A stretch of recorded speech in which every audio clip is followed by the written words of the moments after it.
ये मेरी लाइफ का पहला ऐसा स्मार्टफोन है जो कि लावा ब्रांड का है। तो इस स्मार्टफोन को मैं जेन्युइनली टेस्ट करना चाहता था। तो ऐसा करने के लिए मैं इसको पिछले कुछ दिनों से as a primary device use कर रहा हूँ और इस ड्यूरेशन के दौरान मुझे कुछ ऐसी चीजें मिली है जिन्होंने जेन्युइनली मुझे काफी ज्यादा इंप्रेस करा है, लेकिन एट द सेम टाइम कुछ ऐसी चीजें हैं जो आई थिंक इंप्रूव हो सकती है। तो स्टार्ट करते हैं इसके पॉजिटिव से, लेकिन साथ साथ में जो इंप्रूवमेंट्स होनी रहती है वो भी डिस्कस करते रहेंगे। सबसे पहले बात करें इसके डिजाइन और डिस्प्ले के बारे में, तो यहाँ पर दोनों चीजें हैं, आई मीन अच्छी भी है और बुरी चीजें भी है। तो यहाँ पर जो इन हैंड फील है ना वो अच्छी देखने मिलती है और इसके पीछे ना दो रीजंस हैं। सबसे पहले तो यहाँ पर हमें फ्लैट फ्रेम देखने को मिल जाता है जिसके कारण ग्रिप अच्छा हो जाता है, और सेकेंडली जो बैक पैनल है ये कर्वी देखने को मिलता है जिसके कारण जो ओवरऑल ग्रिप है वो अच्छा बन जाता है। हालांकि मैं स्मार्टफोन को पिछले कई दिनों से यूज कर रहा हूँ और इसमें ना एक चीज मुझे काफी ज्यादा अच्छी लगी है। पहले इसका जो कैमरा बार डिजाइन है ना ये एक नेचुरल सपोर्ट की तरह काम करता है। देखो जब आप फोन को यूज करोगे तो आपकी जो फिंगर है ना वो बाय डिफॉल्ट इसके नीचे ही रेस्ट करती है, जिसके कारण अगर आप नाइट में फोन यूज करोगे तो फोन आपके हाथ से छूटता नहीं है, मतलब की ग्रिप अच्छा हो जाता है। लेकिन एट द सेम टाइम यहाँ पर एक और चीज है कि अगर आपकी फिंगर इसके नीचे रेस्ट नहीं कर रही है तो फोन स्लिपरी हो जाता है। तो अगर आपने नाइट में फोन यूज करना है या तो आपकी फिंगर इसके नीचे रेस्ट करनी चाहिए या फिर आपको इसके लिए एक कवर बाय करना पड़ेगा। और सेकंड प्रॉब्लम है कि मेरे पास में लूनार मिस्ट कलर है जो कि काफी इजीली फिंगरप्रिंट्स अट्रैक्ट करता है, लेकिन यहाँ पर एक और कलर देखने को मिल जाता है जो कि ब्लैक कलर है। तो अगर आप उसको बाय करोगे तो शायद से जो फिंगरप्रिंट्स है वो इतने इजीली ना दिखे। हालांकि इस स्मार्टफोन के अंदर हमें IP64 देखने को मिलती है और आपकी जो फेवरेट IP69 है वो यहाँ पर मिसिंग है, तो ये प्रॉपर वाटर रेसिस्टेंट भी नहीं है। लेकिन अभी अगर बात करें ना इसकी दूसरी सबसे पावरफुल चीज के बारे में, क्योंकि पहली के बारे में तो हम लोग आगे बात करेंगे, तो यहाँ पर दूसरी जो सबसे पावरफुल चीज है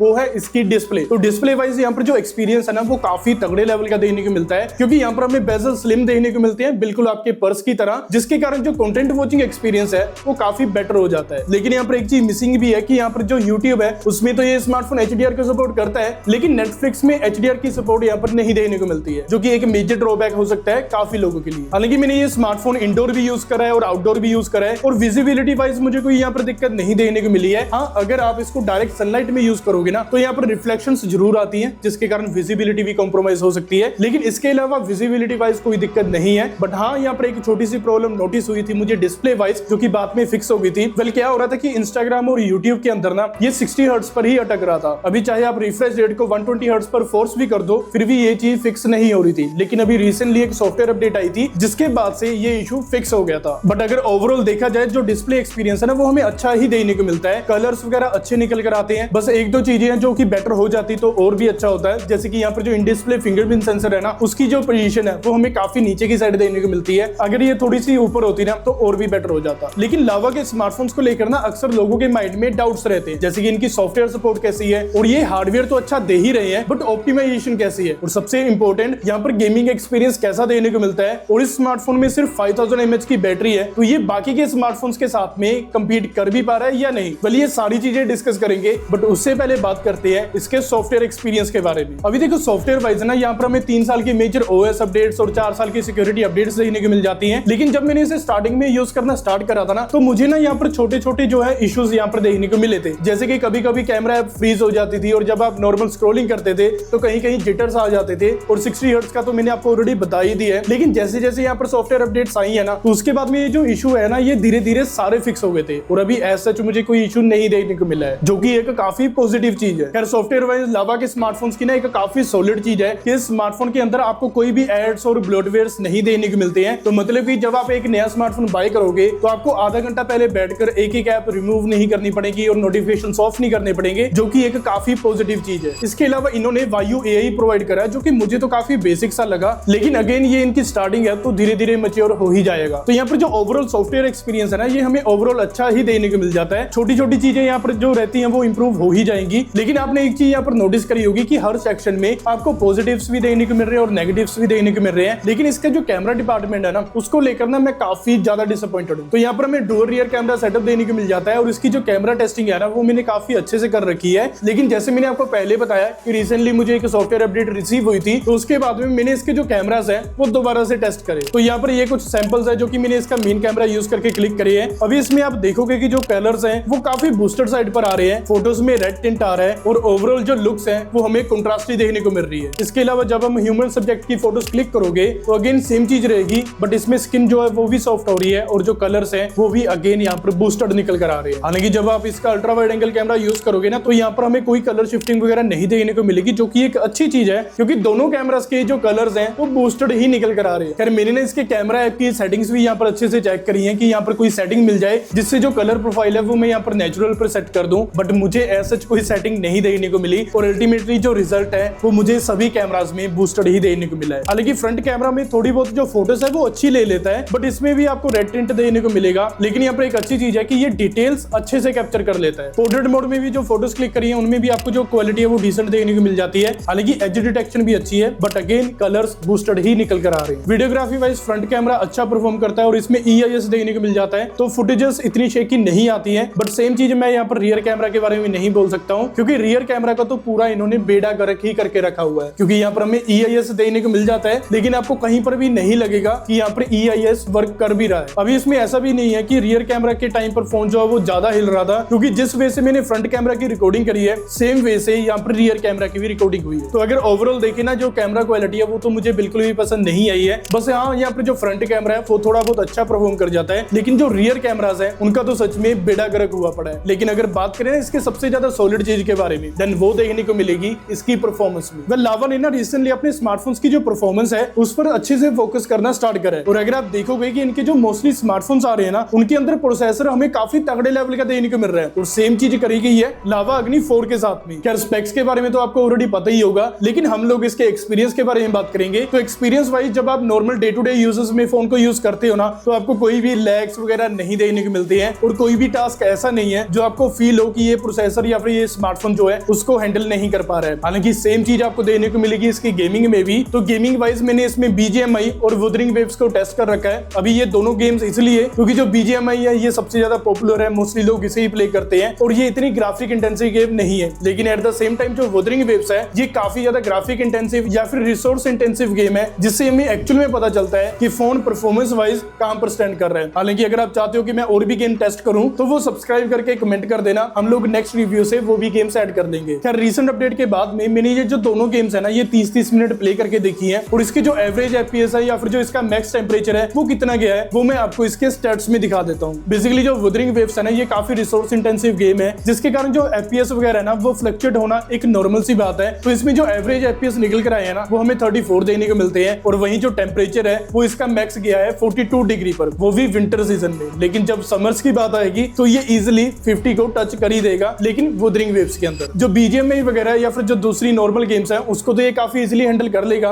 लेकिन जब बात आएगी ना हैवी गेम्स की तो ऑफ कोर्स वहां पर फोन का स्ट्रगल करना एक नॉर्मल सी बात है। तो अभी अगर यहाँ पर परफॉर्मेंस के बारे में बात करें ना देन फोन जो है परफॉर्मेंस वाइज अच्छा देखने को मिल जाता है। BGMI या फिर फ्री फायर जैसी जो गेम्स है उनको ये काफी इजिली हैंडल भी कर लेगा। लेकिन अगर हम लोग बात करें इसके बैटरी के बारे में देन यहाँ पर जो एक्सपीरियंस है ये हमें डिसेंट ही देखने को मिलता है। अभी क्योंकि इसमें जो बैटरी है वो हमें कंपटीशन के हिसाब से कम देखने को मिलती है, तो इसमें जो SOT है ना ये हमें नॉर्मल यूजर्स में 6 से 6.5 घंटे का देखने को मिलता है, जिसमें जो गेमिंग है वो सिर्फ 25 मिनट तक ही करी गई थी। लेकिन जब बात आएगी गेम प्ले के बारे में तो इसका जो बैटरी बैकअप है वो और भी ड्रॉप हो जाता है, जो कि आप मैक्स 5 से 5.5 घंटे का मानकर चल सकते हो। लेकिन इसमें प्योरली गेमिंग नहीं है, इसमें भी 1 से 1.5 घंटे की गेमिंग है, बाकी जो है नॉर्मल यूजर्स करी गई थी। अभी ये जो बैटरी SOT प्रोवाइड करी है ना ये आपको ऑफ कोर्स यहाँ पर कम ही लगेगा, लेकिन सेम बजट में हमें कुछ ऐसे भी स्मार्टफोन्स मिल जाते हैं जिनमें हमें 6000 या फिर 7000 mAh की बैटरी मिल जाती है। तो अगर आप यहाँ पर ये भी बोलोगे ना कि ऑप्टिमाइजेशन मैटर करती है तो भी जो दूसरे स्मार्टफोन्स है ना वो आराम से 8 से 9 घंटे का SOT प्रोवाइड करते हैं। तो अभी अगर ओवरऑल देखा जाए जो लावा अग्नि 4 है ये हमें एक अच्छा स्मार्टफोन देखने को मिल जाता है। स्पेशली इसका जो हार्डवेयर है ये हमें काफी तगड़े लेवल का देखने को मिलता है और ऊपर से इसमें कुछ ऐसे फीचर्स आ रहे हैं जो कि हमें दूसरे स्मार्टफोन्स में नहीं देखने को मिलते हैं, जैसे कि USB 3.2 देखने को मिल जाती है और भी छोटे छोटे ऐसे फीचर्स मिल जाते हैं जो कि दूसरे स्मार्टफोन ब्रांड्स प्रोवाइड नहीं कर रहे हैं। But at the same time कुछ ऐसी चीजें हैं जो कि इंप्रूव होनी रहती हैं। बट अगर आप इसका कंपैरिजन पोको X7 Pro के साथ में देखना चाहते हो तो सब्सक्राइब करके कमेंट कर देना और तब तक आप पोको X7 Pro का लॉन्ग टर्म रिव्यू यहाँ पे क्लिक करके देख सकते हैं।